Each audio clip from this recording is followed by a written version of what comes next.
But yeah, welcome to the podcast. Thank you. Thanks, man. How you guys feeling? Doing pretty good. Yeah. Well, yeah, thank you guys for coming on. I think that there's probably a large number of people who are watching this who maybe have never heard of either of you. And so we can kind of use this as an opportunity to introduce both of you to them. So maybe we can start with you. Just kind of tell us who you are. Okay. Yeah. I'm Alyun. That's Alyun. My real name is Chen Siyue. I was born in China in 1995. Moved to America when I was 4. We bounced around a lot. Short sprint in Japan. And I went to school in China for a while. After that, because of my parents' job, we moved back to the U.S. And then we moved back to China again. In China, I didn't have a lot of friends because I couldn't speak Chinese very well. And music was my only outlet. Music, art, writing poems, that kind of stuff. And so that really influenced who I was growing up. After that, I went to a high school for Chinese kids who want to study abroad. And I got to USC, then I went to California, and now I'm here with Alex. Wow. That's crazy. Okay, well, I have so many questions, but Alex, you want to go next? Sure. My name's Alex. Some people call me Dayo. I'm just a Philly boy in LA, just making music, DJing, doing a couple more things. Started a label called Wreckords. Pretty much that's it. I do a couple things in the music industry, but at the end of the day, I'm a producer. Yeah. So, and then how did the two of you guys meet? That's a pretty funny question. How did we meet, Alex? It's a weird story, but wait. So I moved here about 2 years ago, and before that, I would visit LA from Philadelphia maybe once a year for the past 5 years. And how did we meet? I want to hear you say this. All right, I've never really told that many people this or anything, but I guess it was this. It was the year before I moved down here, or 2 years before I moved down here. I forget, but I was a single man swiping on Tinder, and then I swiped right on Mel. We found love on Tinder. We found collaboration through Tinder. I love you, Alex. And what I did was my roommate had just introduced me to Tinder in 2015. It was the year after I started school. And I was complaining to her that I didn't know how to talk to boys in a romantic way. She says, "Why do you even have to do that? There's an app for it." So I said, me being the Chinese girl, huh? And then she said, "Yeah, download Tinder. And if you swipe right and you match with them, then you have a potential of going on a date." Yeah. And I said, "Cool, well, I'm bored with doing human biology all day, so I'm going to do that." And then I swiped right on Alex, literally the second day that I got Tinder. Wow. While I was visiting from Philly, so it was I was only here for a week. So what I did was first I was like, all right, attractive boy. But then I saw his bio. It said it had a SoundCloud link. It was when you could still click into SoundCloud links. I clicked on that. I heard some songs. I'd never heard of Future Bass before then. I was like, this is dope. So swipe right, we matched. I was very happy. Then I messaged him. I was like, yo, I checked out your SoundCloud. I really liked that stuff. And I'm a huge fan. Then I realized that he opened up for Lido, who is my most influential artist. Wow. In music production. That makes sense, yeah. Because it was right after I played with Lido on Halloween of 2015, I think. And right after that, I went to LA just to check it out a little bit. And then that makes sense because that was probably all over my Instagram and stuff. Yeah. I messaged him in all caps. You open up for Lido? Oh, MG. Yeah, it's very direct. Yeah. But we work on music together. Yeah. And a couple of years later, we never actually met that when we did. And then I moved here about 2 years ago. I DJ'd at an event called Echo Park Rising, and Echo Park is a little festival. And then I invited her to come, and she showed up. And that's when we first met. It was 2 years after we met online. Yeah, and then I moved here almost exactly 2 years ago from this day, actually. Yeah. And yeah, I was DJing and she was feeling it, and then we were like, yo, we should work on music. And I've listened to her music before, like before we actually met, so it just worked out. Yeah. I had another alias under that time. What were you going by then? Baby Swan, spelled BB. That's BB Swan. Where did that name come from? I had a friend in college who was just like, I used to dress really cute, cutesy, and then she called me Baby Swan on the daily. So I said if I was ever a DJ, That would be I'd your use name. that name. Wow. And then you did it. I did for a while. Yeah. Sorry, Jessica, I switched. Well, I mean, no shame about that at all, because I feel like if you even just look at the numbers, the number of people that are now meeting online versus in traditional ways, it's like, yeah. So Definitely. yeah, Yeah, because you conveniently left that out outside. Oh, no. I mean, I was like, man, like, I get it. guess I'm gonna have to say Yeah, that. But I don't yeah. know. No one likes to actually talk about dating apps. That's true. But the thing is, dating apps are a lot more. They're like, I went on it Yeah, I mean, we all because do, I we all wanted do. to find. I just wanted to find friends who I could connect with more outside of school. Yeah, 100%. Yeah, there isn't really like a good way to do that, like for meeting friends, other than like I've met some people who do like Bumble BFF and have like made friends this way. Like girls will do this, I find, but yeah, I feel like outside of that, there's not really anything else. Yeah, you gotta like put it in your bio. Like, what is it? No hookups. Yeah, You know, not trying to You hook just up. put, you man. just put your SoundCloud link, dude. No, I don't have my SoundCloud link anymore. Me neither. Mine. You saw my recent profile. yeah. It's just crazy. All right, next question. Cool. All right. Well, I'm glad we got Alex has that spoken. out there. Okay, cool. So you guys met that way, and then sort of organically from there, just started to, feeling each other's music, and then from there, Just like friends. Yeah. Yeah, like more than anything. Probably hung out a few times and then just hung out, like, and just like without even making music, probably, huh? And then actually, I think like within 6 months of me moving in here, I had to. I was in between houses, and then I like crashed at her place for like how long? Must have been like a while. That was probably a little shorter than the last time. Yeah, I've moved a lot since I've been in LA. I probably moved like 5 or 6 times since I've Like been probably down 2 here. weeks the first time. Yeah, and then we started making music that way, and then I think we made our first song that got released, "Stay," which is actually on the project. got it. Yeah, Stay was released during. We were both at low points in our life, and like just being able to. It almost felt like having a roommate. There's only one roommate that I could really vibe with, and then waking up and it's just like, all right, let's make some music. And Yeah, that's we what did it like every day, I think, for like a good week or something, and started it's getting the groove, pretty and that groove inspiring. the groove is still going on, right? Wow. So that whole EP was made in a week. Well, like at least like that song, and then shortly after there was this other song, "Smoke Rings," that we made, but that didn't get released for another like 6 months, just because we were still figuring out like whether or not we wanted that to be our sound or not. Right. And then once like we let it marinate for a while, I think we agreed, we're like, you know what, like I'm gonna like this for the rest of my life, so might as well. Like I'm not the type of guy to just like put songs out if it sounds good. Like I want to make sure that like I'm able to live with it. That's why I think we connect really well in music. We're both like that. It's not like if we made something cool, we made something. But if it's something that we want to release, then it's going to be good. It's going to be something that we both know that we like and do want to share. Yeah. Interesting. Why? I feel like that's almost.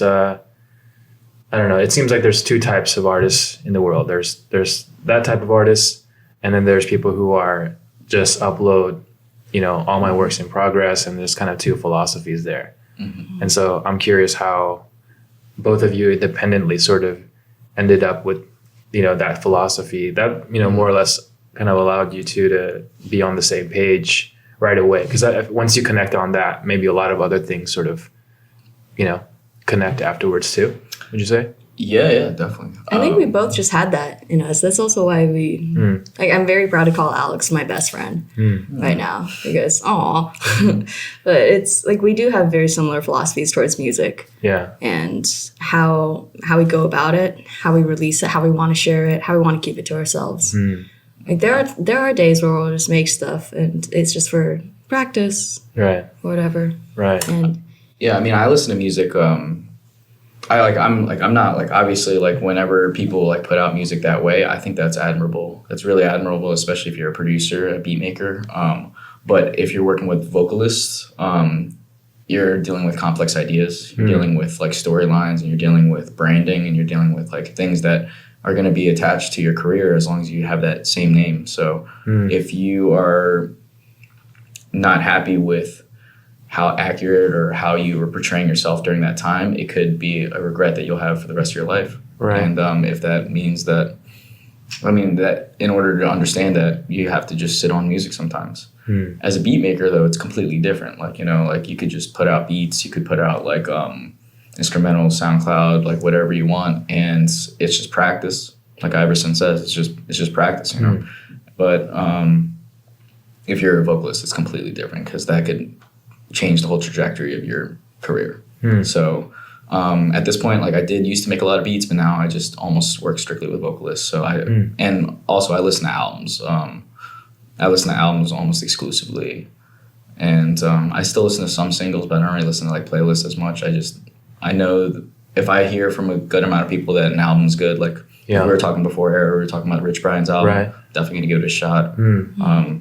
I'm like, that's what I like. That's the type of testimonials I like to hear, as opposed to, yo, you got to hear this one song. It's a banger this summer. Like I listen to albums, and most of the albums are supposed to be last for all time. Yeah, that's interesting. You say that. Actually, one of the lines that really caught my ear and stuck with me.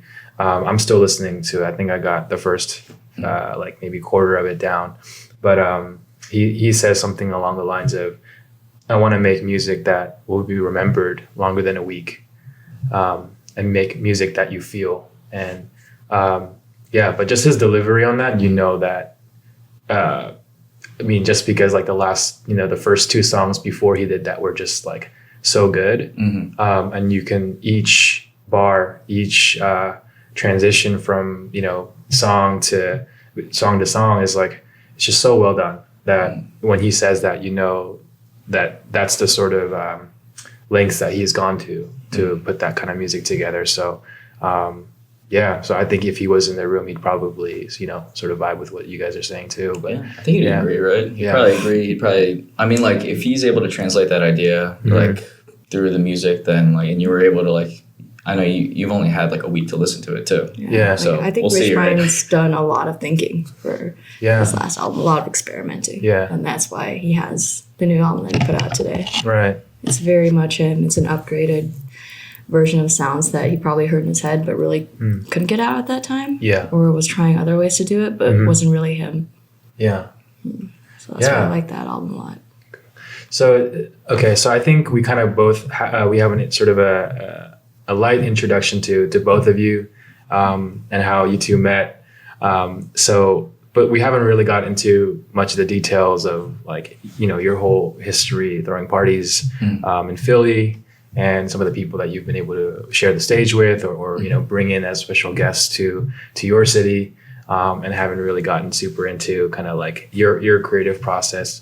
Well, not even just creative process, but your story, moving and everything that brought out. So maybe we can kind of dig a little bit deeper into that, but just so everyone else is aware. So both of you have independently been making music. You came together, you put this EP together. We probably have played a little bit of clip of it in the beginning. So I guess that's what I'd like to kind of go next, is like kind of go a little bit deeper into both your backgrounds, and if possible, somehow tie that to this EP that you guys have put together. So maybe we'll go with the EP and we'll work backwards. But how would you sort of describe this EP in your own words, each of you? I'm curious.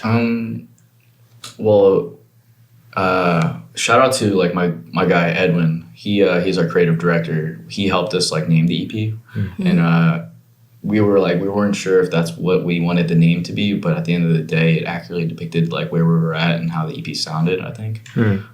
It's called Sad Summer Songs. And from like we were saying, like, do you have anything to say about that? It's like more like... I think it captured a whole mood that's sort of...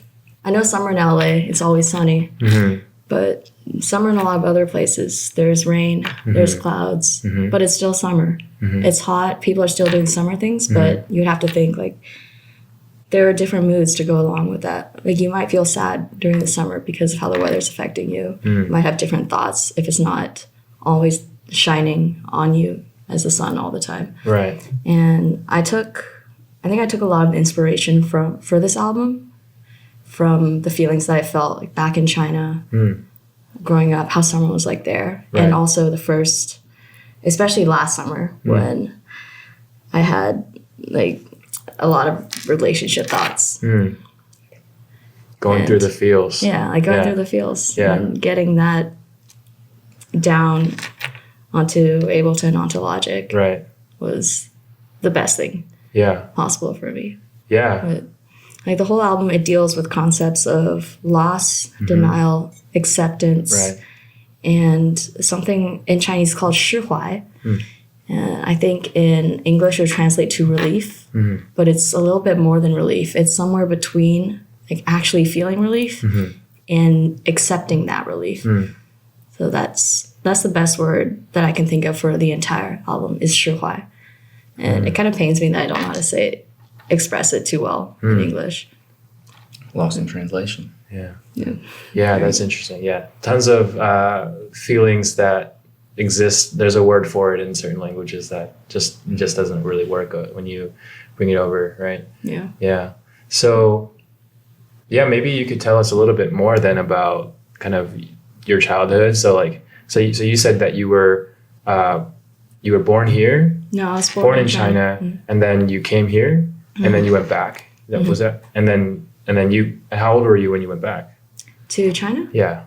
Well, I was 4 when I moved to America. Okay. And then I was 12 when I moved back to China. Got it. And I was 18 when I moved back to America. So like ramping up into puberty. Basically, yes. Yes. Like those pre-teenage ages. I remember that year I just finished listening to Basket Case on the American Idiot album. And then the next day my mom was like, all right, we're moving. Wow. And it was such a different experience. Like me really getting into that kind of scene. And then moving back to China where everything's very culturally different. Yeah. Can I ask why you guys moved? It was my dad's job. I see. Got it. He did research. So a lot of governments wanted him in a legal way. Okay. Got it. Yeah, a lot of questions coming up right now. CIA, we're talking. My dad makes artificial hearts. His company is called CH Biomedical. Okay. I want to search that up. Shout out, plug. Send some orders his way. Okay, cool. And so you basically uprooted your entire life right as soon as you got into Green Day, and then kind of basically. Forming somewhat of an identity as like being, I guess, like Asian American, and then like where were you living here at that time? So first I moved to Santa Barbara. Okay. And then we moved to Irvine. Okay. Then we moved to Fremont. Okay. So SoCal and then you moved up. Yeah. Dang, you were moving so much. Yeah, we moved around a lot. That's crazy. So that's why I said I never really felt like a sense of community, and I wasn't close with my parents. Right. And all of that was because of your dad's work, was it? Got it.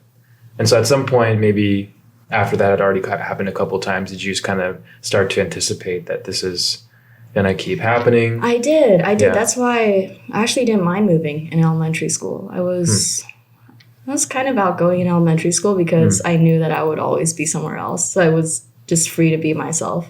And I was a lot funnier back then. Yeah. I'd say whatever's on my mind. I'd do stupid shit. Like what? Like stuff hot Cheetos up my nose. I remember doing that once in 4th grade. The class laughed. It was fun. But when I moved back to China, it was definitely different. because Wait, did it burn though? it burned when I tried to laugh, so I couldn't laugh. Oh shit, that probably lingered a little bit too, right? Yeah. You're like, okay, I got the laughs, but now I'm dealing with the But at what cost? yeah. I was like, maybe I should start stuffing regular Cheetos in my nose instead. To start, yeah. Hey, you gotta learn the hard way. Learn the right way. And then moving back to China was different because quick asthma. Little. Because I didn't speak Chinese. Yeah. I went to Chinese school for a while, but I was like any kid at that time who was forced to learn Chinese. I just Had didn't you know. known any before you went over there? Or was it like, I knew how to say yes, thank you, no, please, and ice cream. 5 words. So when I went back, everyone in 7th grade spoke Chinese because they were Chinese, but they didn't know English. And I remember getting in a fight on the first day because I was wearing shorts. And at that time in China, it wasn't a big city. It was more like a small town, not rural, but smallish town. Okay. And when I walked in as the new kid, the teacher said something that I didn't understand at the time when I was standing in the doorway, and all the kids laughed. So I laughed along with them. So I was like, I want to make friends. A month later, I learned it's because the teacher called me a slut for wearing shorts to class. Yeah. And I got into a few fights after that because some kids would bully me. But that also shaped my mind in a way where I started thinking more about how other cultures react to people from different places. And it sucked. It really did suck because I remember that we didn't have phones. We weren't allowed to have electronics. And there was a payphone that we had to line up for at night. And every night at 9 p.m., I'd have my little payphone card, go doo-doo, and then pick up the phone, doo-doo-doo-doo-doo. My mom would answer, and she goes, hey. And I go, I hate this place. Bring me back to America. I'd just be screaming in the phone. And sometimes other kids would be like, whoa, what the fuck? And they would just leave. But that was my life, every night for years until I was like, I really do want to learn Chinese. I want to learn how to talk to my classmates. Some of them do seem really nice, just from observing them, even if they were nice to me. Right. So I started listening to a lot of Chinese music, became obsessed with it, learned Chinese, and in 1.5 years, I moved out of that boarding school to a public school. We moved to another province in China called Suzhou, and that's where I got my residency. And my life in Suzhou is pretty much the rest of my life in China. Just being a normal Chinese kid who's kind of rebellious. Kind of weird, weirdly rebellious. Kind of a bad influence sometimes, but also a good kid at heart. You're right. Yeah. And also probably rebellious by a different set of standards in terms of their culture and what they consider. Definitely. I was always nice to people. I was rebellious in the way that I didn't like rules a lot. I really didn't like how the teachers put rules on us and on very stupid things. The first time I actually got into big trouble was because I was dating somebody, and you're not allowed to date in China when you're below college level. Wow. Yeah, and then our teacher found out, and they made us stay after school and write 1,000 word, not page, sorry, bad English. Same, man. 1,000 word essays for a month. Saying, oh, I'm so sorry, we shouldn't have done this. Here are the details. We hugged, and then all that stuff. We shared an embrace. Yes. That actually, in retrospect, that helped me get really good at adjectives because I knew how to describe things really well in a lot of words. Even if I could just say in one sentence, the windows are blue, I could find a way to say that in 5 sentences. Dang. So you just flipped it and you're like, all right, this is going to help me. So, in a way, I always had an artsy upbringing, which brought me to music So and writing more. When did you go to college? You said you went to USC, right? So I went to college here. By the end of high school, you came here? Okay. So you finished up high school 17, 18. Yeah, then came back. I was 18. I only applied to colleges in California because I remember I really liked the weather. Yeah. You're like, I want to go back. Yeah. Wow. That's wild. Yeah, and then I went to USC because I wanted to be an English major. I dropped the first day. Dropped out of college? No, dropped out of English major. Okay. I What was did you switch undecided to? for a year and a half. Oh, I see. And then I switched to biology, then communication, then I became really interested in music. And by the time I graduated, I had enough credits to become a music minor, so Yeah. I just kind of took that as a freebie Yeah. on my way out. That's actually, like, that's really admirable that you kept switching. Right? I mean, because there's a lot of pressure not to. There is a lot of And pressure. not to. like judgment and stigma that comes with that. But you're like, yeah, I don't know if I like biology. I'm gonna study music now. Like what a 180 like from each one. That's true. I just didn't really think about it. Yeah. I was just thinking like, what am I here for? Right. Really, I don't really care about on the surface level of things. I'm here in college because I want to learn something. Yeah. And what is it that I really want to know? If I Right. don't know yet, then I'm going to keep exploring. Once I know, I'm going to lock down that. Yeah. Got it.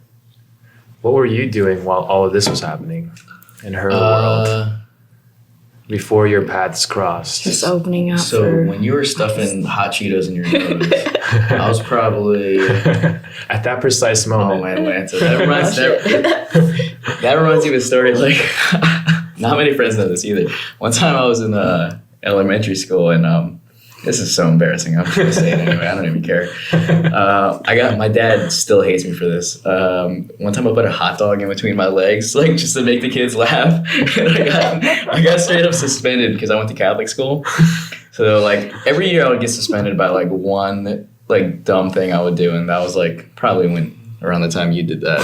Wow. I didn't know that. Yeah, it's so stupid. I was doing the same thing actually. I was just getting in trouble a lot in Catholic school at least. I went up until like 6th grade. I got kicked out at 6th grade because I called the one priest Father Dickhead. Yeah, I got in so much trouble for that. Yeah. But yeah, it's really bad. This is 6th grade? Yeah, it's 6th grade. And I got kicked out that year. But then I actually found out I'm 25 or I'm 26 now, and I found out like 4 or 5 years ago.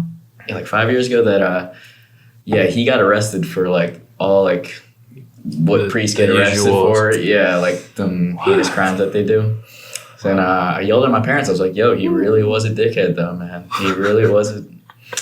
Yo, I did not deserve to get kicked out, but I'm glad I did. Wow. Yeah, it was the same thing. I was like a pretty rebellious kid. I got in a lot of trouble as a kid. I do relate to your story a lot, actually. I didn't know Chinese, but in America. But people to this day still judge me for that type of stuff. I don't really know Chinese. I know a little bit, but like barely. Yeah, I was probably getting in trouble or working on like short films and stuff around that time. I made a lot of short films like in high school. And then like right when I got out of high school, I went to Temple University. I've been going to Temple like when I was in high school just to party and stuff, and I would see like a lot of the nightlife scene and stuff. And then like as soon as I got out of high school, I started DJing. Yeah. Started like coordinating like house parties at this tiny little house that me and my buddy Christian had. I never went in dorms or anything. I just had an apartment right away. Really shitty. We're allowed to curse, right? Is that okay? Yeah. Okay. We're a lot of. Now that I curse, it's like a crappy house. It wasn't that great. But like we would throw big house parties where all like my like high school friends would take the train up, just have like the one DJ that I did know would DJ all night, and I would play a little bit of songs. But like, yeah, we had crazy house parties where like the walls would just be sweating, like jean marks all over the like literally the first week of us moving in, there was like blue streak all over the house. Because in the East Coast we have a thing called do you guys have that? Like it's called like getting a Wally. You ever got a Wally? No, never heard of that. Yeah, this is so bad. This is not making me look great. I only know the Pixar movie. This is not making me look great. But you know how you would dance up against the wall with a girl and up against the wall, and then we did so much of that like the whole walls were lined blue from the jeans that would rip off like on the like from dancing on the walls. And I didn't stop throwing parties until, well, I guess I never stopped. Yeah, I never stopped. Went from house parties to No more Wallies. Nah, I'm way past my Wally days. Yeah, thank God. I mean, those are good times. But, yeah, I worked with small venues in the campus. Me and my buddy would just bring speakers out into campus and just start DJing in campus for no reason, just to get our wrap up a little bit. And yeah, worked my way up to legitimate venues all over the city. And yeah, and once I did enough of those types of gigs, I just decided to move to LA because, well, I dropped out of school. And then I kept on throwing parties, kept on pursuing music. And then I moved to LA because I did a lot in Philly and I felt like I hit my cap a little bit. So I was like, why not just come out here? And for the most part, I think it was a great idea. Yeah. What do you feel like parties are missing? In LA? Yeah. Or In just LA? the parties that you go to. In Los Angeles, I think there's the thing that's missing in parties is the it depends. LA is obviously a gigantic city. Right. There's some parties that just get it perfectly right. But even then it doesn't have the grit. I'm from the East Coast where there's a lot of scratching and a lot of quick cuts. Edits that are mixed in with old tracks. The only parties that I have seen that have done it the right way that I think that hits close to home are a lot of the soul election parties. They do it pretty well. I liked Low End while it was going on. Low End Theory was killing it. Yeah. But a lot of the bars and DJs out here, they play it safe a lot of times. They play the big hits that everyone knows from all over the decades, which works. It's a good way to do it, and it requires skill, but is less of a surprise factor. And also, I like partying in places where you're not supposed to party in. So it's hard to find that in LA, I think. Downtown LA warehouses. Yeah. But even still, it's very structured in a way. I like partying in office spaces. House parties are super fun too. That's why whenever you guys throw parties, I'm always down for that. Yeah. Yeah, it seems like you shouldn't party in this house. That's why I want to party in this house. In a good way. Okay. Way. Everyone, all the people that I hang with, they respect everything, but Right. it's nice to change the scenery up a little bit. Yeah. And I think that's what it is, the sceneries most of the time. Yeah, tell us a little bit, about the Philadelphia side of you. Some people might call you a local legend over there for all the incredible shows and parties that you've put on and the people that you've brought through. Yeah, tell us a little bit about that because you've had some pretty big artists come through, right? Yeah, I would say. I worked with a lot of different companies in Philly. There's a guy named Dave P that put me onto a lot of really big parties in a place called Dolphin Tavern while it was popping. There's also a guy named Sean Agnew who runs R5 Productions who put me on to a lot of big parties. He was the one that really put me on to really, really big shows at an early age. Yeah, around when we met on the device. On the internet. Yeah, it was 2015. I played with Lido around that time. That same year I played with Cashmere Cat, which is a huge influence in mine. That's why I most of the time work with more vocalists nowadays because I saw how he dominated the beat scene and production scene, and now he's just dominating the pop scene. I think that's what that's a trajectory I'm trying to go towards. All my biggest favorite producers, yeah, I've definitely played with, and that's because I put money out of my own pockets to throw those early parties before Future Bass was a thing. I brought out Wave Racer before it was a big thing. Now he's back, which is cool. Right. Shout out to Wave Racer. I brought out I don't know, Baauer back in the day. Snakehips, those guys. Before Future Bass was really a big thing. I would work with Windish Agency. You know Windish? Yeah. They're now Paradigm. They work with Paradigm now. They are Paradigm. But those guys, they helped me out a lot. They gave me a lot of really good artists at the time for a pretty low or fair price. And just because they knew that it wasn't a big sound, and I was one of the only ones that were really doing it. And that's what led me to getting being the representative of that type of sound in that era. But I mean, LA is definitely a different scene. the sound has been completely popularized at this point. Yeah. Which is cool. It's always good to hear that. But yeah. Sorry. Got it. Alex is a hustler. Yeah, making moves. Young Asian Rick Ross. Maybe a third of Rick Ross. Where did you get that that drive? Because you had it from a young age. Yeah. I would say like just my parents probably taught me. We talked a little bit about like our parents before podcast, and like I would say like my dad is like an insane hustler. I am like my father's son for sure. Like I noticed that like for better or worse, he's got his problems, and like I have the similar problems, but at the end of the day, like he taught me everything I know. Right. He had like major drive. Like he came here at a pretty older age, actually, like probably like 30 years old, but like, you know, he like made something out of nothing. Worked like shitty jobs, and then like really did the American dream, and now he's like working as an engineer. Like I just saw that, and then he never not let me understand that. He always instilled that from a young age that like, yo, you gotta like I grew up in the hood, but at the same time like we went into the suburbs around like the age of like 12, you know. So like I knew what it was like to be in like the hood, but also like knew what it was like to be like in the suburbs. Right. And like the suburbs that I lived in was also like pretty like hood at the same time. But he would tell me like, yo, like this isn't like forever. Like I could lose this at any moment. Like I could, you know, who knows what's gonna happen. Wow. So like just let you know, like, you gotta do your thing. And he didn't say it like that, obviously. But he definitely got his point across, and I thank him to this day. I thank him for like, you know, being patient with me, because I got in so much trouble as a kid. Like even like, you know, like in high school, outside of college, I still got in trouble. Yeah. But I know for sure he loves me because he's still around. So that's what's up. Yeah. Yeah. And I'll support it. That. Yeah. And I suppose seeing that modeled when you were a kid, I guess that sort of shows you what that level of intensity and work ethic and commitment and drive looks like. And so you almost grow up with a concept of that being possible. And then when it's your father, your parent, who you kind of take after, right? It almost shows you genetics. Yeah.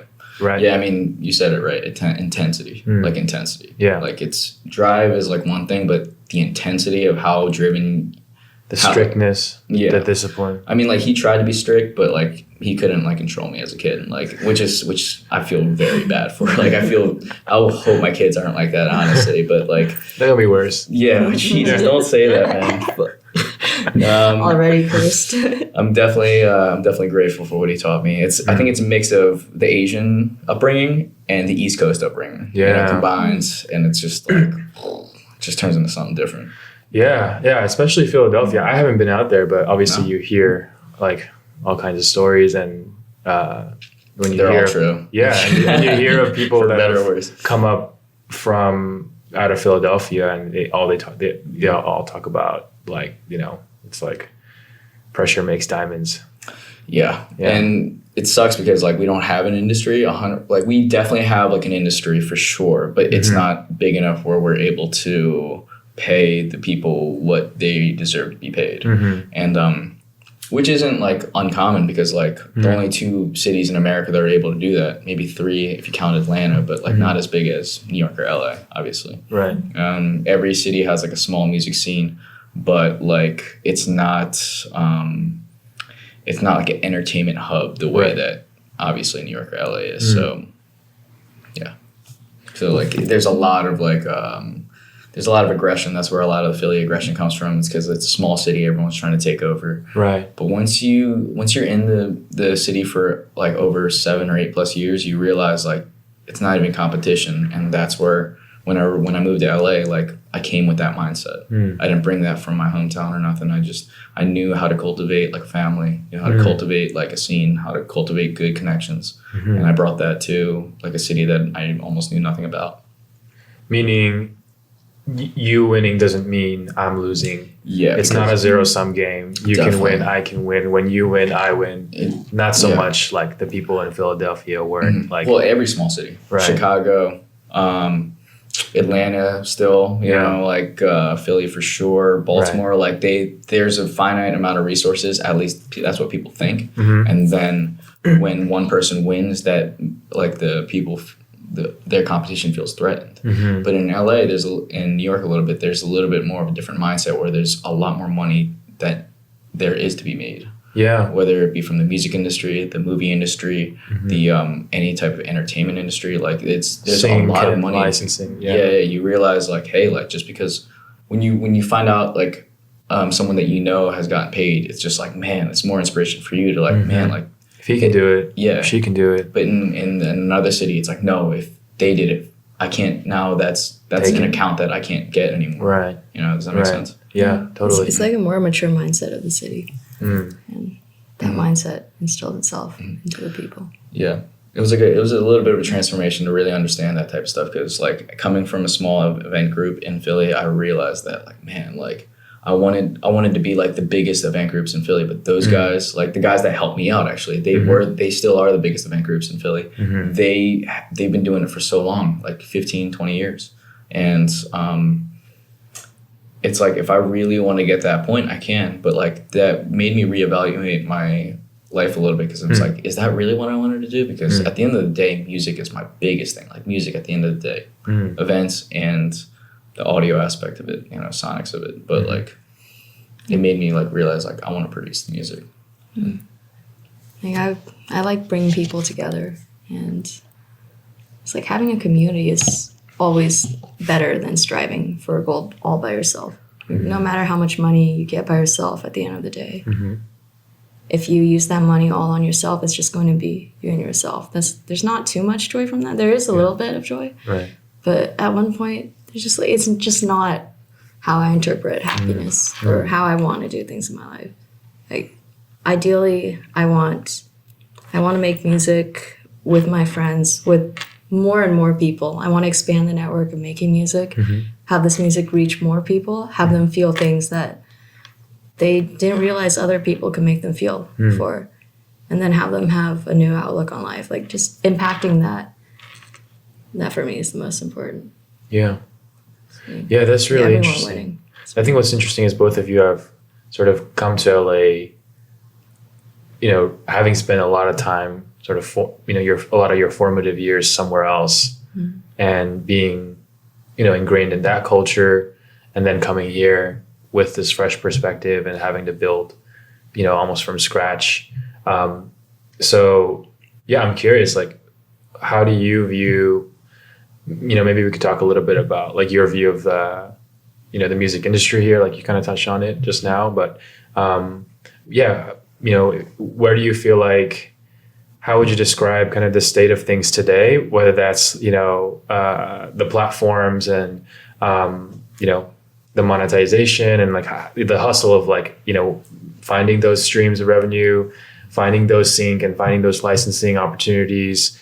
Yeah, how do you guys sort of navigate the business of music?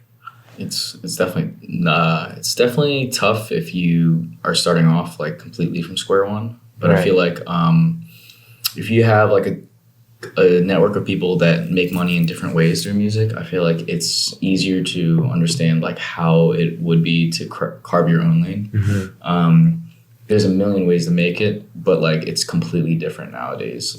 Like hardly people are selling records nowadays, so that's obviously still an avenue. If you want to be like a true, not saying like you're not a true artist if you don't do this, but if you want to be like a true artist that's completely devout about the music, then you could just spend your whole life like making the music, pressing the vinyl yourself, selling the records that way, and then making your money off the shows as well, which I think is like one of the most admirable things you could ever do.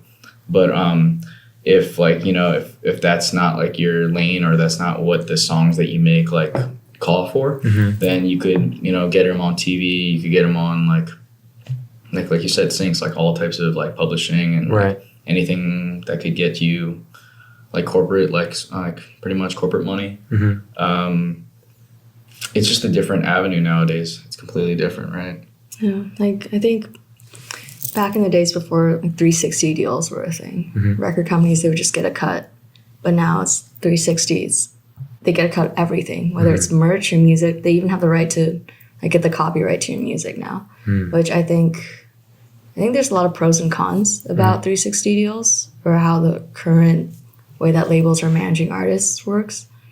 Obviously, the pros are that the artists, they don't have to do everything themselves. They have a lot more opportunities. Right.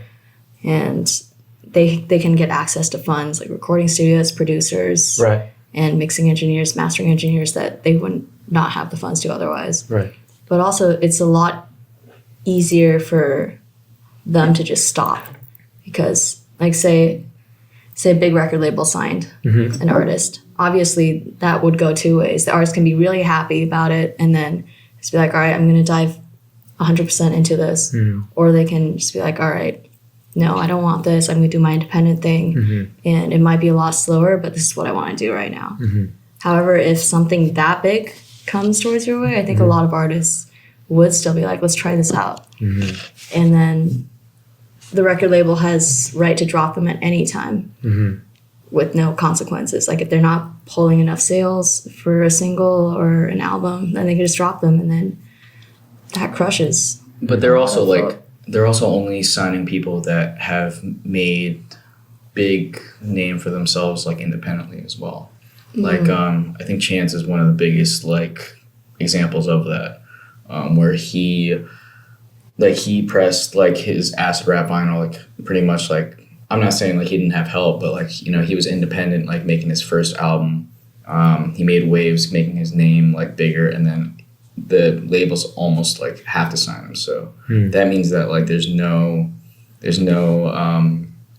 what do you call it? There's no like artists like building. They don't build artists anymore. They're in the business of like making artists go from big to bigger, as opposed to like crafting an artist, like giving an artist a chance. I agree with that. Like that's a good example of something that's happened. But they also do build artists. Like if they just dig up an artist that they don't know, they might try to build it if they see potential. But then at any point they can just drop them, and then that artist will have invested like everything into I just don't know the like, field the company has. Who's already. like, I'm trying to think like who's the latest artist that was, you know, like that didn't make a name for themselves but that got signed. Like so like who's an artist that came from like, you know, that didn't even like release a song that like an artist picked up. Like only labels are picking up artists that have made a big name for themselves. They played like small shows. They've done their due diligence to like make their own like stuff. At least I think so. And if they do pick up artists that are unknown, they might pick them up as writers instead of like actual artists to write for the machine, which is another artist like that has already done like the branding themselves.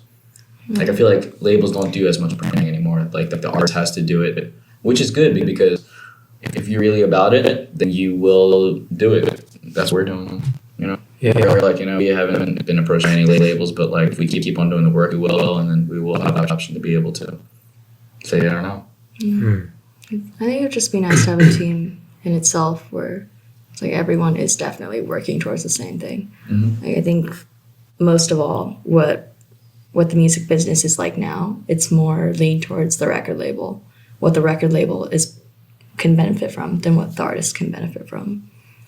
And that's probably the biggest change. It's not exactly an equal working platform anymore. Yeah, I know what you mean.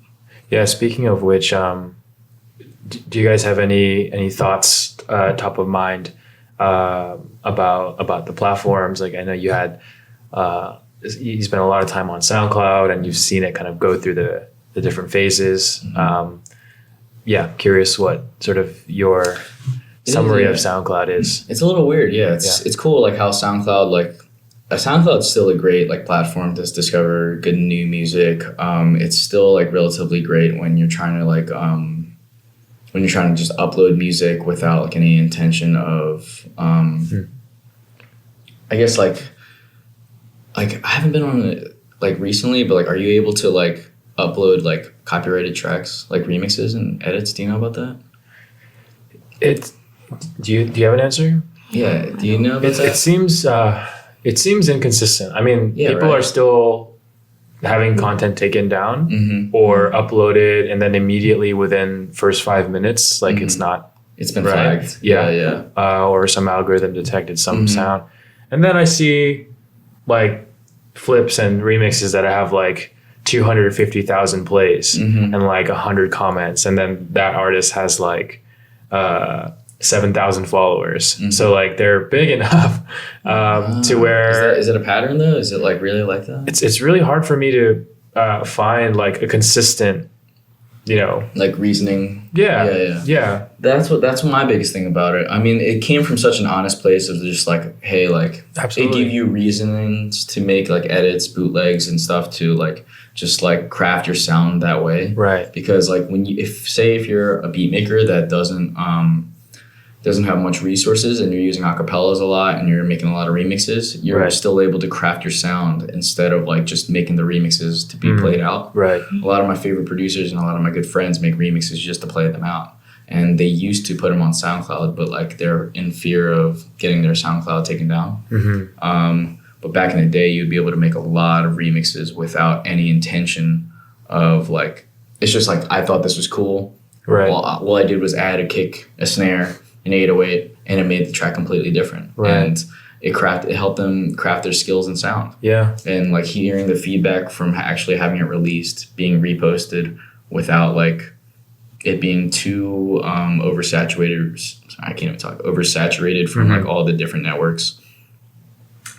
I'm lucky because like I didn't really buy into that stuff. Like technically because my SoundCloud feed is still great. Like it's not like overrun by like weird networks that like How repost have each you other's escaped stuff. that? I mean, I stopped using it for years, you know, because I stopped using it from maybe like 2017 to now, 2016 to 20 to now. But I've been using it again, and like my feed's been great. Like honestly, like there is a little bit of that circle jerk of like producers just like, you know, just helping each other out. But at the end of the day, like no one's gonna repost your track if it's not good. Right. So like there's still an honor code there, but it's not what it was just because of like the new networks of like the repost networks, the little labels that like, you know, like or like paying for reposts and stuff. But if you know how to fix your feed, you could turn SoundCloud into a good tool. Right. But it's also not a tool to be making money off of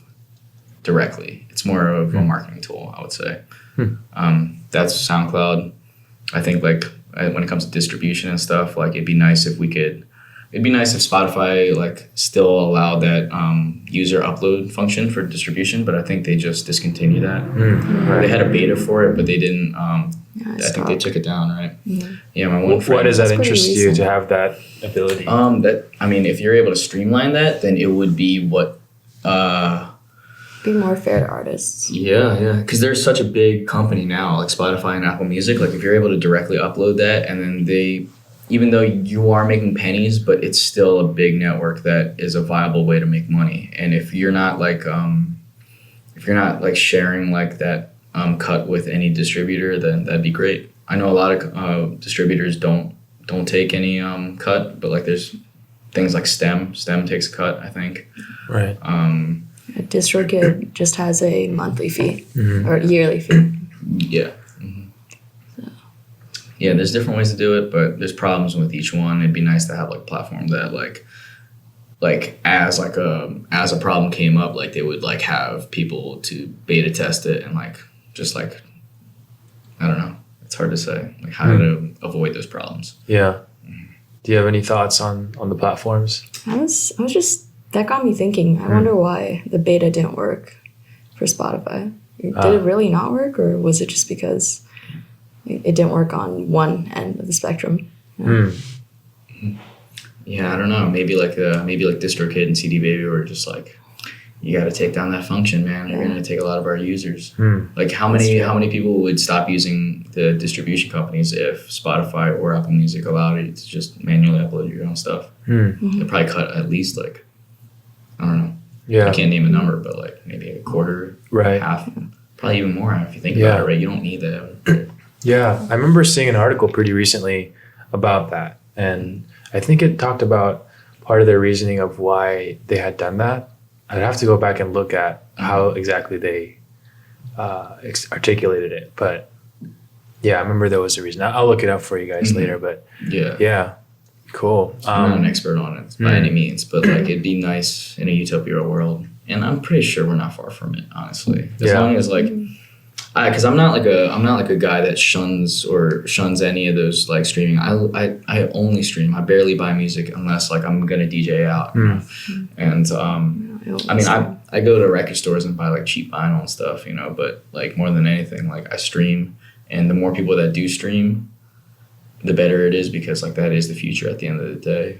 But it'd be nice to like be able to like control like how the big labels affect how they like purely from a business standpoint instead of a listener standpoint. Because there's obviously like Russian bots that like play songs like, isn't it called streaming farms or something like that, right? You hear about that? Yeah. Yep. Where they just have computers that replay like Taylor Swift songs like over and over and stuff. Like, right. Like it's impossible to like battle against that type of stuff. So digital era stuff, man. I'm not an expert, but someone's gotta do something about that. Interesting. Digital era problems. Everything's changing though, and we'll be updated on it always. Yeah, no, I wish I had more time to like have to focus on it, but like, you know, we got to work on the music at the end of the day. Yeah. Man.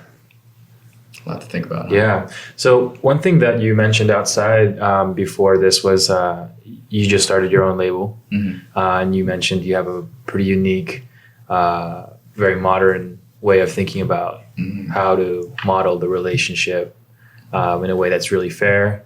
I think you said it was like very merit driven and kind of what value you're bringing, and it's tied to that. So do you want to tell us a little bit, first introduce us to the label? I know it's been only like a month or two, so congratulations on that. Thanks, man. I appreciate that. Yeah, we started this label called Worried Wreckords, Wreck with a W. It's a label that focuses on like emotional music of any kind, whether it be good or bad emotions, or sad or positive on that. But the way that we worked with this first record, which is our release, you know, we're independently releasing our own music because I believe that like we should own our own masters and stuff. We had a few collaborators that helped us out with the project, like our buddy Barry. He played strings on the first song of our Summer. We weren't able to pay him in dollar amounts. I mean, we probably could have, but like we wanted to partner with him to be more like, hey, like we want to use you for strings in future records. Like, let's just give you a cut of the, you know, masters and stuff. We had a friend that worked on like a little bit of drums on our second track, so we just gave him a quick cut of that. It's always a cut for each song. Yeah. So it's always an ongoing process. It's not just like a one-time, here's the money, goodbye. Yeah, because like the old motto used to be like, I believe this record's going to be amazing. I'm just going to give you the money now, so that you, when this record does get big, we collect all 100% of the masters, and which is still fine. I think that's still fine, to be honest. But say you don't have the money, or say you just want to build with someone like organically. Right. It's just a gesture that, you know, just let you know, like if this song does pop off, you know, you're in on it, and it gives you more incentive to like be a part of it. And there's no formula that I make or anything. I just like. I asked all the collaborators, or I asked the main artist whose the record is, like, how should we go about this? We like make sure that everyone's happy. Yeah. And honestly, like our friends were like, really? Like, you want to give me a cut? Like it's like they were just happy to do it in general, but just like but like once you it's all about the small gestures, because at the end of the day, like we're gonna use you again, you know. We're gonna like, you know, we're all just helping each other. We're friends. We're all very serious and interested in the same path. Yeah. And it's a good thing to help each other. Yeah, it's an investment. It's not like it's not like a business transaction. It's an investment with each other. If I gave my buddy like $200-$300 to play strings, how long will that $200 last? You know, you'll probably like, you know, buy like some furniture with it or something, you know, pay his electric bill or this and that. But like, you know, like he'll know for sure, like, hey, as long as this record's out, like, you know, like I got a cut on it. It's completely different, like mindset and transaction. Right. I don't know if it's gonna work. Sure. I think there's a huge friendship part in front of it. Yeah, that's the most important. Yeah, it's the most important part. Is like the friendship part of it. It's or just vibing with that person. Yeah, and being thankful for their gift and sharing it. Yeah, I suppose. I mean, it's nice too. It's like when in the short term, when, you know, there's not huge budgets to go around, it seems like it'd be like useful as a way to sort of like still take this seriously as like, you know, we're not just messing around or, you know, it's not a hobby. You know, but it kind of acknowledges that in the short term, like this is our situation, this is the reality of where we are. But I guess it's also helpful to sort of create investment and buy-in to each other's careers and to each other's wellness. And I guess it also forces you guys to build trust, right? Because it's like, you know, I'll support your records and your work in general and you as a person, you know, because like now there's equity and there's shared ownership as opposed to, you know, this person's been paid out and the transaction's complete, right? And no one wants to feel like they're being exploited. You know, no one wants to feel like why I'm like, in the beginning, you hear this story all the time in the music industry. You know, you just come over, you're just trying to have a good time. You know, like everyone, it's fun making one music. thing leads to another. And then, you know, like you make like, it's like the problems start once the success begins. Right. So like if you make a big song and then like, oh wait, we were just messing around at the house and I contributed to that record really heavily. Sure. It's like, you know, it's then it gets awkward. Then that's where like the real like animosity begins, when the real conversation should have been like, hey, like just let you know, like whatever we do, like let's just make some stuff and I will acknowledge the fact that I wasn't able to make this specific arrangement or whatever like without your contribution. And once you acknowledge that, then like it becomes way smoother, man. Like it's all about just not like trying to get like exploit anyone. I think it's about communicating with whoever you're working with first, instead of saying, all right, here's the deal, this is what's going to happen. So just like sitting down and going, hey, what do you want? Like this is what's going on just an our honest conversation. Like what do you want after you heard what we're doing? Right. How much do you want to be involved in our project? Do you want to become part of our investment? Right. If we vibe with you. So on the as a label, do you is there still a kind of a concept of like signing an artist officially, and like what comes with that? Yeah, that's a really good question, actually. I mean, I'm more in belief of signing the record more than anything. Interesting. I'm signing the record. So Worried will project. Worried will take a small percentage off of the masters of the project as opposed to like the whole 360 deal of the career. Okay. Because like I think in my philosophy at least, which I'm still fleshing out in my own brain, like every time I go to sleep, I think about this type of stuff. I think the best case scenario would be for any of the artists that signs a record to us would to have a bigger record from a bigger label to champion us as well, because we don't have the resources to make like and as of now we don't have the resources to make an opus for any artist, I don't think, but we're able to make interesting records that will still stand the test of time for that artist's career. So it would be amazing to be able to make a masterpiece for an artist. Yeah. But like I understand the realistic budgets and nature of how to achieve that. And at this point, like it's unrealistic. But at the same time, like I want every artist that makes a record on our label to get to that point at some point. Yeah. And then, hey, I'm almost producing on everything that comes out of our label. So if they're able to like make a little bit of buzz from the record that we put out, when they, you know, have a real budget with like a bigger label and stuff. Right. In good faith, they'll probably hit me back up, you know. Yeah. Just be like, yo, you help me out then. Yeah. Help me like produce this record. Yeah. Interesting. And it's all in good faith. Who knows if it's going to work. Maybe I'll come back in a couple of years and be like, yo, that model was trash. We're all transactional now. Yeah. The best part is we pay hourly. At least we're all growing, right? We're all leveling up. Yeah. It seems pretty smart we're doing. For like the time being, I think. Yeah. I think it's just important to grow. Yeah. Interesting. But it's been working well so far, right? Yeah, I mean, like, you know, we're the first record. We have 3 records that are coming out in the line that I haven't announced yet. Maybe I'll come back with the other artists, you know, as well. Yeah, let's talk about that a little bit. Let's talk about sort of what does the next 6 to 9 months look like for you guys? That's a good question. I feel like a year is a little too far out, but like, yeah, the next couple seasons. You got anything you want to say about that? The next thing is it's going to be a new artist. Yeah. Single featuring a familiar artist voice, and after that, familiar as in people sitting at this table. Maybe. Yes. maybe. Yeah. Okay, we've got some plans for a new record that's not going to be under her name. Yeah. And but not just that, like we're trying to perform a little bit more. Obviously, there's going to be new Alien records. There's going to be new Dayo records, like as a beat. Like, you know, when I'm making stuff by myself, I'm going to be doing strictly beats and stuff. But like, And when I'm making stuff by myself, it's a lot more experimental. Like a lot of influences from Umru, from Ryan Hemsworth, Ryan Playground, her vocals and how she writes. Stuff like that. I incorporate a lot. And then a lot of Chinese. I get influence from a lot of Chinese artists as well. Like internet Chinese music. And old school Chinese singers like Jay Cho. So that's going to be a very Alien record. And yeah, we have like a lot of like songs in the back catalog that like we're never mind. I was gonna say something, but it's okay. We have like a lot of new songs that are coming out, and we're gonna probably perform them out. We're definitely gonna perform them out. Cool. But more than anything, it's like we're trying to like figure out like how exactly we should do it, and how in relation to the last record. We also have a new project. Like it's a lot to deal with, but in the next like 2 to 3 months, there's gonna be a lot of interesting stuff coming out for sure. Yeah, and looking to the future, we want to perform a lot more.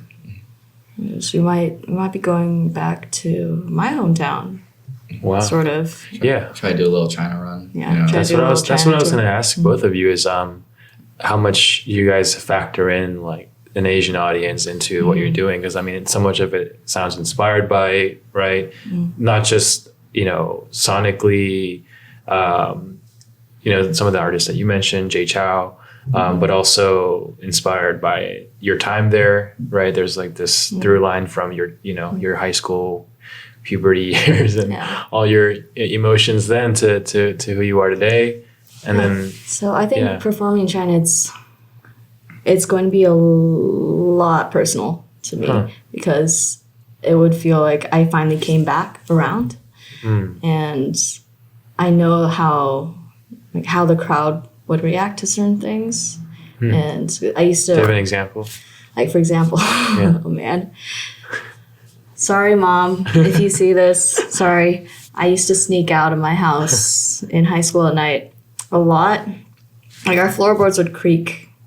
Right, so during the day, I would just step on every floorboard made of wood, and it's like everyone that creaked, I put a little X on the side. Wow. And then during night, after my parents were falling asleep, I would just like hop, pop, pop, pop, open the door, go out, I'd club, go wild, and like I would usually go to the like hot new clubs, like oh what's new, and then like who's playing at this place. Even if they're not big names, they're always just like people who are actually trying out the DJing scene, which was almost non-existent when I was there. And I would just check those out, and I would see how the crowd reacts, how they would dance, how they would not dance, how they would drink, how they would play drinking games. Yeah. And after that, I upgraded to like hopping on trains and going to Shanghai, but.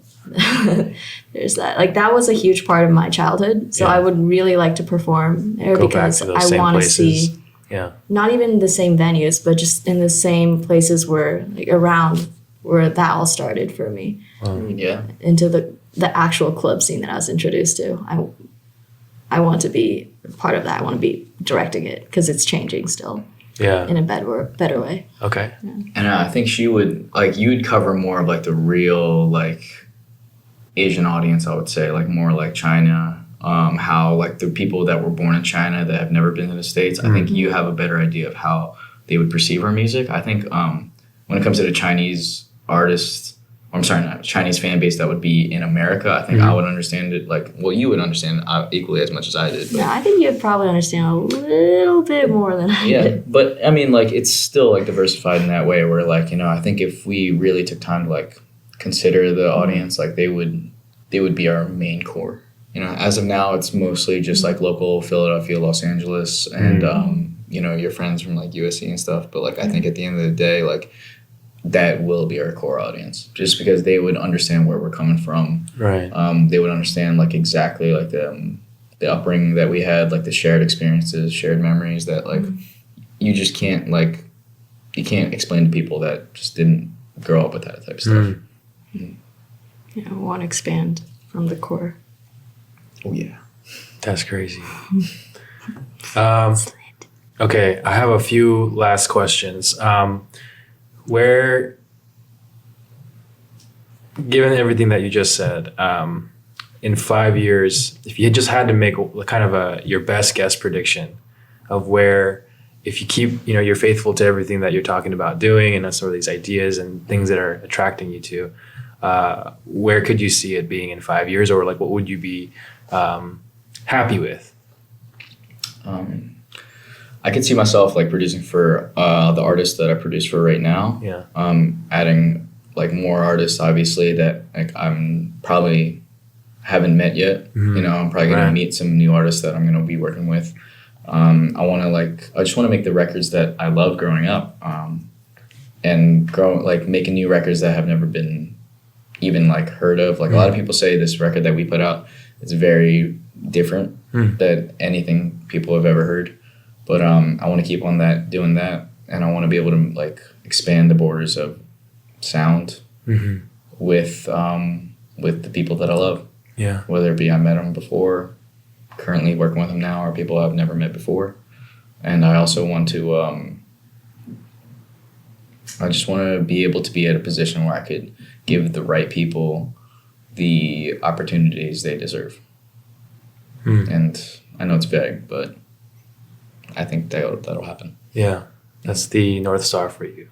Yeah, definitely. I could see myself as a producer, an artist still, but as someone who is touring as an artist and producing a lot of film music. That's something I'm very, very interested in, and something I really enjoy doing a lot.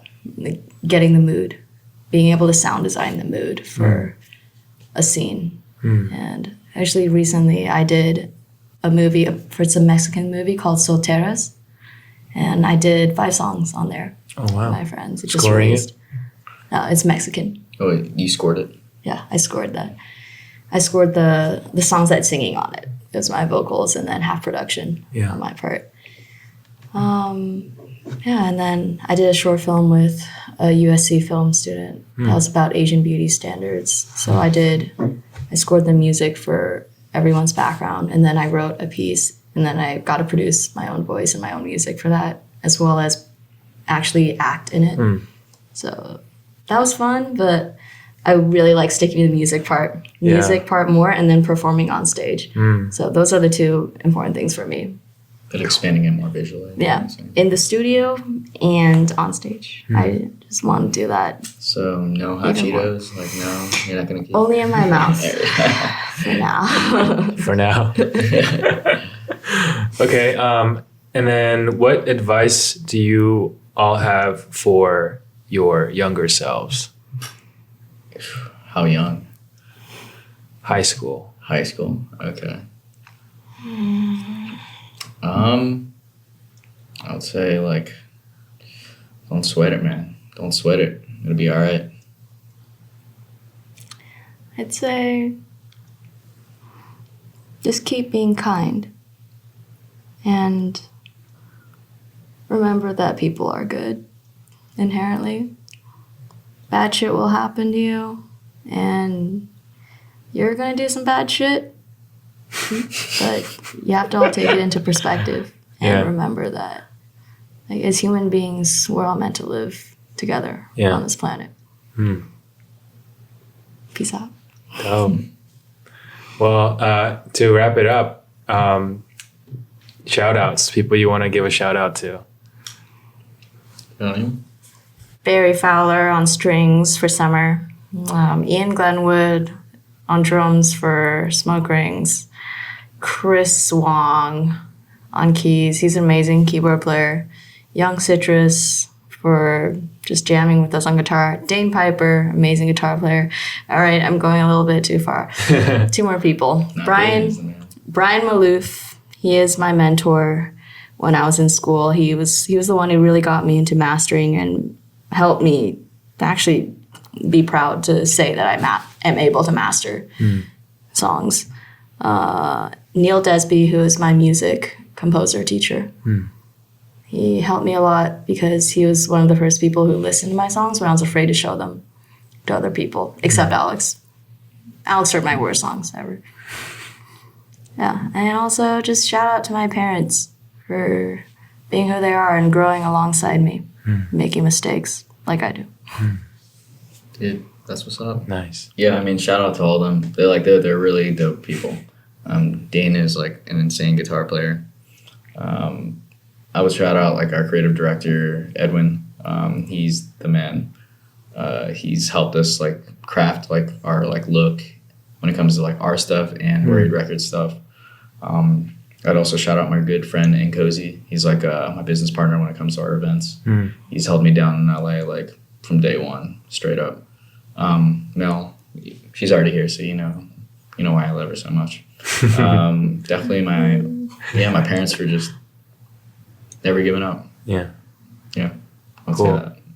And is there anything you'd want to say to people who are about to listen to your EP or have just listened to it or are, I guess, in the middle of listening to it as they hear this interview? That's a tough one. I would say if you can, headphones or in a car. Headphones or in a car. You'll get the most out of it if you listen to it by yourself. And you will also get the most out of it if you, I hope you're not, but if you are in a tough point in your life, I think you will get the most out of it. But I hope you're not. Yeah. Damn, it's a beat scene.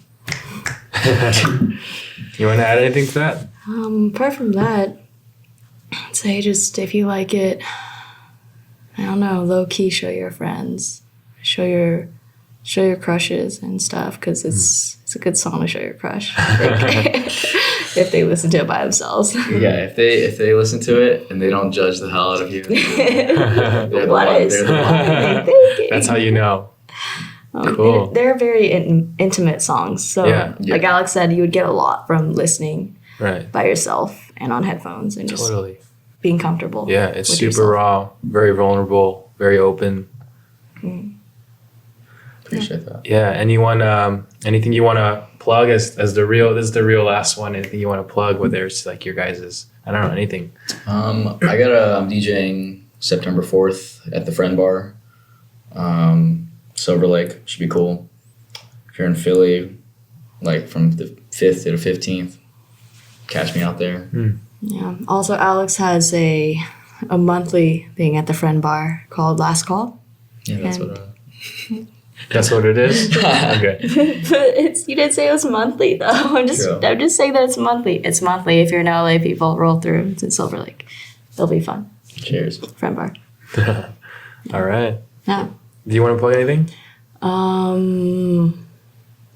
Find us on Instagram. There we go. What's the handles? Mine's Alien Music, ALYUN Music. One word. Mine's Alex Dayo. Alex Dayo with an underscore at the end, but it'll pop up before the real Alex Dayo without the underscore. Trying to get that guy to fucking give me his. But I'm trying to get Alien to give me theirs. Awesome. All right. Anyway, Thank you so that's much, both of you, for coming Cheers, on man. and sharing your stories and, yeah, just talking to us and letting us in. So, yeah, appreciate it. Thank you. Thanks, Alex. All right. That's a wrap. Thanks. Cool.